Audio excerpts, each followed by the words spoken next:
Presiden Amerika Donald Trump melancarkan serangan besar-besaran ke Yaman pada Sabtu, 15 Maret 2025.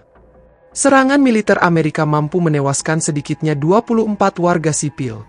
Adapun penyerangan ini melibatkan kapal induk bertenaga nuklir USS Harry S. Truman milik Amerika.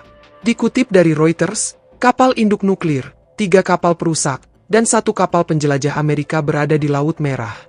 Kapal selam jelajah Amerika juga ikut melakukan operasi militer ke wilayah Yaman.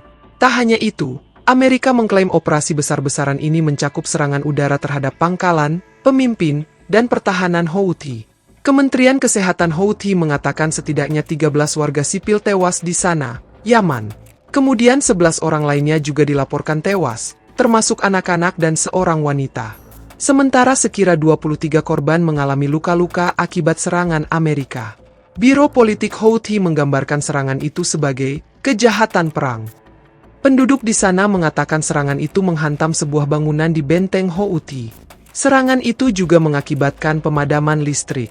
Merespon serangan itu, Angkatan Bersenjata Yaman mengklaim sepenuhnya siap untuk menanggapi eskalasi Amerika.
Download Tribun X sekarang, menghadirkan lokal menjadi Indonesia.